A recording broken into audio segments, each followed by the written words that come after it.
Q-Expel. A correspondence course in the beginner's magic. Intrigued, Harry flicked the envelope open and pulled. You're gonna get in so much trouble if they catch you. Intrigued, Harry flipped the envelope open and pulled out a sheaf of parchment inside. More curly silver waiting on the front page. More curly silver waiting on the front page said, Fill out step in the world by modern magic. Find yourself making excuses not to perform simple spells. Ever been taunted for your woeful handwork? There's an answer. Q-Expel is an all-new, fail-safe, quick. Sounds like they're like an ad. Sounds like it's an ad. Easy-learn course. Hundreds of witches and wizards have been benefited from the Q-Expel method. Madame Z. Nettles and of Top Sham writes, I had no memory for incantations. My potions were a family joke. Now, after Q-Expel course, I am the center of attention at all parties, and my friends beg for the recipe of my Skillian solution. Warlock DJ proud of Did Bertie says, my wife used to sneer at the feeble charms at my Chibo farm. But 1 month into your fabulous Q-Expel course, I succeeded in turning her into a yak. Wow. Find a new wife, maybe, and don't turn her into yaks.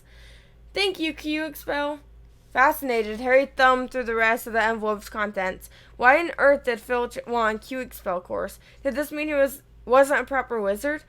Does that Q-Expel mean you're not a proper wizard? Harry was just reading Lesson 1, Holding Your Wand. Some useful tips. When shuffling footsteps outside told him Filch was coming back. Shuffling the parchment back into the envelope, Harry threw it back onto the desk just as the door opened. Filch was looking triumphant. The vanishing cabinet was extremely valuable, he was saying gleefully.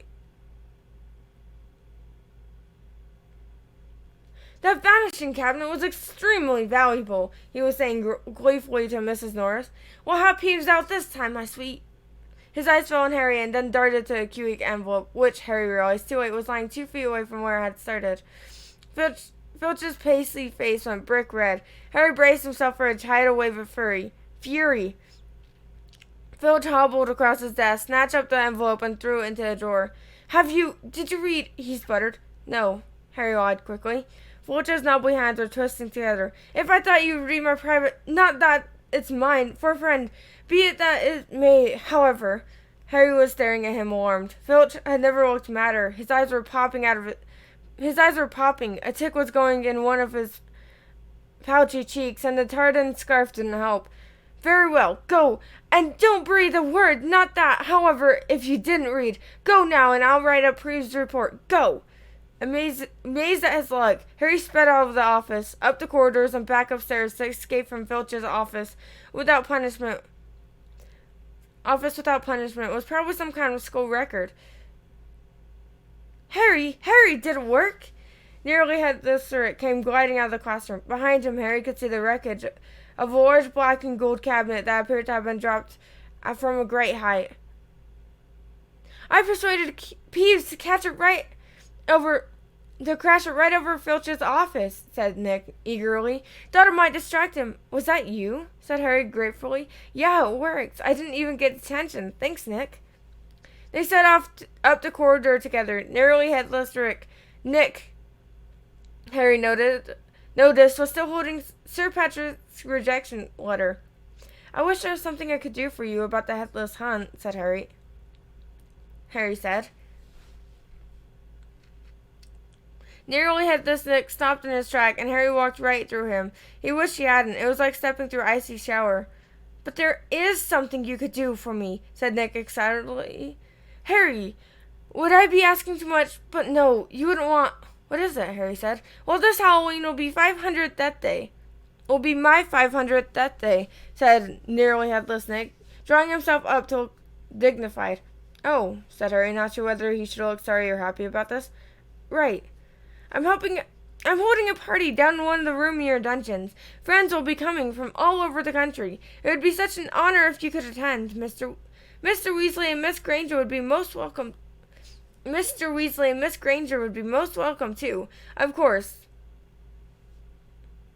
But I dare say you'd rather go to a school feast." He watched Harry untether Brooke. "No," said Harry quickly. "I'll come." "My dear boy, Harry Potter at my Death Day party!" And he hesitated, looking excited. "Do you think you could possibly mention to Sir Patrick how very frightening and impressive you find me?" Of course," said Harry. Nearly headless Nick beamed at him. "Oh, that's cute. You help a friend out, they help you out." "A Death Day party?" said Hermione keenly, when Harry had changed at last and joined her and Ron in the common room. "I bet there aren't very many living people who can say they've gone to one of those. It'll be fascinating."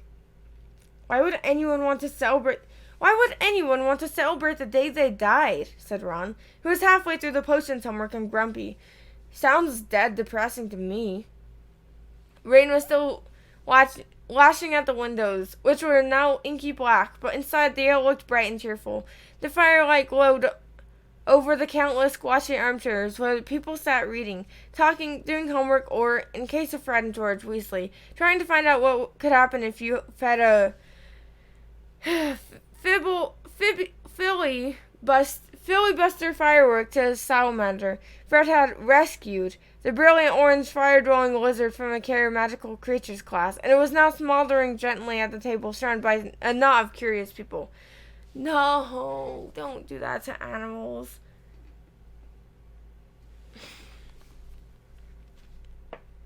Harry was at the point of telling Ron and Hermione about Filch and the Kiwi spell chorus when the salamander suddenly whizzed into the air, emitting loud sparks and bangs as it whirled wildly round the room.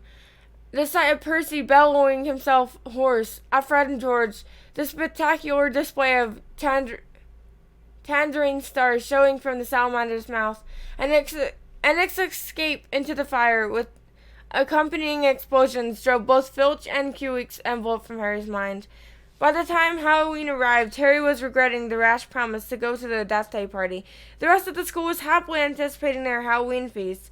The Great Hall had been decorated with the usual live bats. Hagrid's vast pumpkins had been carved into lanterns, large enough for 3 men to sit in. There were rumors that Dumbledore had booked a troupe of dancing skeletons for the entertainment.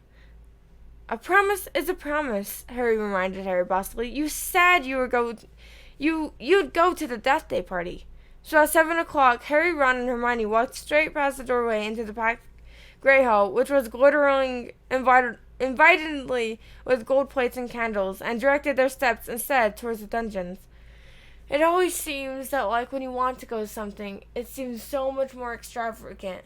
Like, they went the last 2 years, or the last 1 year, I guess, and it was, like, cool, but was it, like, extravagant? Was it amazing? It was probably just a feast. It was probably just eating, honestly. But this time it's just like, oh, dancing skeletons, oh, a feast, oh, this, oh, huge pumpkins. And just like, that's only because you can't go. It's because it seems better. It seems like out of your reach kind of thing.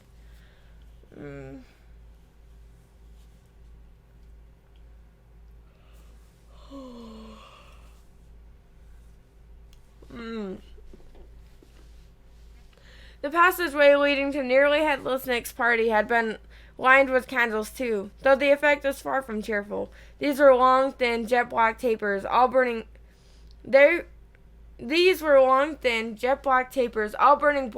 bright blue, casting a dim, ghostly light even on their own living faces. The temperature dropped with every step they took, and Harry shivered and drew his robes tightly around him.